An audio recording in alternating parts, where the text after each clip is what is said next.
खबर फिरोजाबाद से। इस बार अयोध्या में दिवाली महोत्सव कैसे होगा?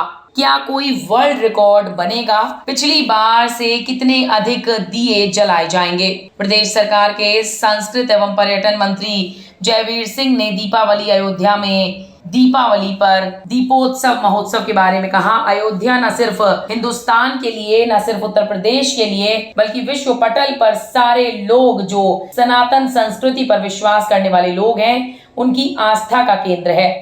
वो लोग उसे दिन का इंतजार कर रहे हैं जिस दिन रामलला अपने मूल स्थान पर विराजमान होंगे। वो दिन जनवरी में तय हो गया है और उससे पहले स्थापित होने से पूर्व अंतिम दीपावली होगी। इस दीपावली को भव्यतम तरीके से बनाने का काम हमारा विभाग कर रहा है और साथ ही पिछले साल हमने लगभग 17.5 लाख दिए जलाकर Guinness book of world record में अपना नाम दर्ज कराया था। अपना ही रिकॉर्ड इस बार हम तोड़ेंगे और अपना रिकॉर्ड तोड़ते हुए इस वर्ष 21 लाख दिए जलाने का काम करेंगे। और उससे पहले दिव्य अयोध्या, भव्य अयोध्या, अलौकिक अयोध्या और विश्व स्तरीय नगर अयोध्या को बनाने के लिए सरकार, प्रदेश सरकार, भारत सरकार के करीब सभी विभाग अपनी योजना को धरातल उतारने का काम कर रहे हैं। और प्रयास ये है कि जब जनवरी के महीने में देश दुनिया के श्रद्धालु अयोध्या की धरती पर पधारें तो उन्हें कोई असुविधा ना हो, उनको बबीता और दिव्यता का स्वरूप अयोध्या में नजर आए। हम ये प्रयास कर रहे हैं। हम लोग चाहते हैं कि भारत की राष्ट्रपति दीपावली पर आए और प्रधानमंत्री लोकार्पण करने का कार्यक्रम करें। क्यों नहीं आना चाहिए? वो सनातन संस्कृति को मानने वाली हमारे राष्ट्रपति हैं। सभी वो लोग जिनकी आस्था भगवान राम में है, भारत के सनातन परंपराओं में, संस्कृत में और विरासत में है, वो सब सादर आमंत्रित हैं। समाजवादी पार्टी के अखिलेश यादव ने कहा कि उत्तराखंड में यदि कांग्रेस हमसे मदद मांगी होती तो हम उनकी मदद करते। सांस्कृतिक और पर्यटन मंत्री ने कहा कि सही बात यह है कि इनका गठबंधन आईडी के नाम पर हुआ, ना उनकी नीति है ना रीति है, केवल ये मोदी को हटाने के नाम पर, नीचा दिखाने के नाम पर एक हुए हैं। लोकसभा चुनाव में इकट्ठा हुए जहां ऐसा बेमेल समझौता हुआ है, चला है न चलेगा आगे।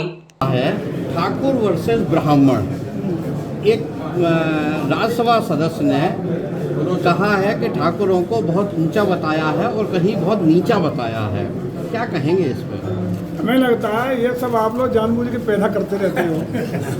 हकीकत ये है कि हिंदुस्तान में रहने वाला हर नागरिक भारतीय संवैधानिक व्यवस्था के तहत न ऊंचा है, न नीचा है, न अगड़ा है, न पिछड़ा है। सब लोग भारतीय नागरिक हैं। आर्थिक और सामाजिक स्थिति के आधार पर, शैक्षिक स्थिति के आधार पर संवैधानिक व्यवस्था उन लोगों को जो पिछड़े हैं, जो गरीब हैं और इन मानकों पर मुख्य धारा में आने से वंचित हो गए हैं, उनको मुख्य धारा में लाने का प्रयास संवैधानिक व्यवस्था के तहत किया गया है। अन्यथा भारत में रहने वाला हर नागरिक समान रूप से अधिकार रखता है, समान रूप से सम्मान है उसका।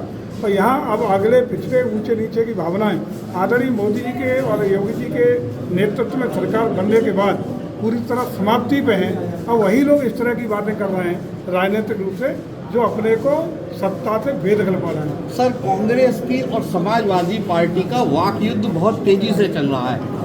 सपा के अखिलेश यादव ने कहा है कि उत्तराखंड में अगर कांग्रेस ने हमसे मदद मांगी होती तो हम मदद करते। इसको लेके अजय राय ने बहुत तीखी टिप्पणी की है। फिर कांग्रेस के पे भी तीखी टिप्पणी हुई है। भाजपा कैसे वॉच आउट कर रही है? देखिए, सही बात यह है कि न तो इनके कोई नीति है, जितना भी गठबंधन INDIA के नाम पर हुआ है, न कोई नीति है, न रीति है, न सिद्धांत है, न मानक है। केवल और केवल मोदी जी को हटाने के नाम पे, मोदी जी को नीचा दिखाने के नाम पे, मोदी जी को लोकसभा से चुनाव में बाहर करने के उद्देश्य से इकट्ठा हुए एक मूल मंत्र है। जब जहाँ केर और बेर का संग हुआ करता है, ऐसा बेमेल समझौता न चला है न चलने वाला है। 1977 में भी ये बेमेल समझौता भारतीय जनता पार्टी के नाम पर एक हुआ था, जिसका हर्ष पूरे देश ने देखा था। इंदिरा जी के खिलाफ बना था और उसका हर्ष किया हुआ था, पूरे देश ने देखा और मध्यावधि चुनाव बार बार झेलना पड़ा था। आज आदरणीय मोदी के नेतृत्व में देश में एक स्थिर सरकार, वो ऐसी सरकार जो देश को बहुत आगे ले जाने का काम कर रही है, जिसने विश्व की 5वीं अर्थव्यवस्था बनाने का काम किया और तीसरी अर्थव्यवस्था बनाने का सपना पूरा करने का काम कर रही है, जिसने G20 का सफलतापूर्वक देश में आयोजन करके एक सार्वजनिक घोषणा पत्र जारी करके विश्व पटल पर एक ग्लोबल लीडर के रूप में अपनी पहचान देने का काम किया हो, जिन्होंने G20 के मार्फत वो मंच हो या चंद्रयान 3 के द्वारा चंद्रमा के दक्षिणी ध्रुव पर सॉफ्ट लैंडिंग कराने वाला हिंदुस्तान दुनिया का पहला देश बना हो, या अन्य चाहे आर्थिक रूप से, सामाजिक रूप से, सामरिक रूप से ग्लोबल लीडर बनने की क्षमता अगर पैदा हुई हो, और 2047 तक जहाँ सपना भारत देख रहा हो कि हम अपने देश को जब 100वीं शताब्दी वर्ष मना रहे होंगे आज़ादी का, उस समय तक विकासशील भारत से विकसित भारत बनाना चाहते हैं। इस उद्देश्य के साथ पूरे देश की जनता खड़ी है। तो ऐसे जो बेमेल समझौते वाले लोग हैं, इनको कोई भाव देने वाले नहीं है, न कोई अर्थ होगा। प्रचंड बहुमत के साथ हम सरकार तीसरी बार आदरणीय मोदी के नेतृत्व में बनाने जा रहे हैं, और निश्चित रूप से यकीन मानिए कि जब तक लोकसभा का चुनाव आएगा, ये लोग सारे दल खुद ही खंडित हो जाएंगे। Thank you. फिरोजाबाद से ब्रजेश राठौर की रिपोर्ट, JK न्यूज़।